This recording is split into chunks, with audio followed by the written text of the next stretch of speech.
എല്ലാവർക്കും നമസ്കാരം. ഇതെന്താണെന്ന് നിങ്ങൾക്ക് അറിയില്ലേ? രാമച്ചം. അറിയാത്തവരോട് പറയണേ, ഇത് രാമച്ചം എന്ന് പറയും കേട്ടോ. നമുക്ക് വീട്ടിൽ വളർത്താൻ പറ്റുന്നതാണ്. വേലികളായിട്ട് കയ്യാലകളിലോ കൂടുകളിലോ നമ്മുടെ പറമ്പിലോ ഒരു കട നട്ടാൽ ഇതിൻ്റെ ഫ്രഷ് വേരെടുത്ത് നമുക്ക് ഉപയോഗിക്കാൻ പറ്റും. ഇത് നമ്മൾ ഏറ്റവും കൂടുതൽ ദാഹശമനിയിൽ കാണുന്ന ഒരു ഔഷധമാണ് കേട്ടോ. പുല്ലുവർഗ്ഗത്തിൽപ്പെട്ട ഒരു ഔഷധ ചെടിയാണിത്.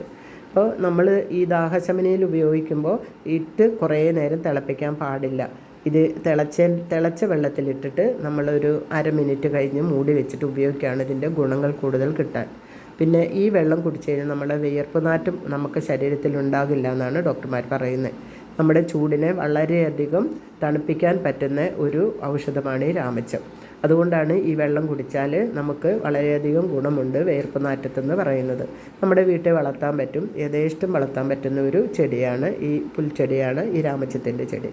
പിന്നെ ഇത് നമ്മൾ തേപ്പയായിട്ടും ബെഡായിട്ടും പലവിധ ഔഷധങ്ങളിലെല്ലാം രാമച്ചത്തിൻ്റെ വിശറിയായിട്ടും ഒക്കെ ഉപയോഗിക്കുന്നുണ്ട്. അപ്പോൾ നമ്മുടെ വീട്ടിൽ ഇത് നമുക്ക് വളർത്താവുന്നതേ ഉള്ളൂ.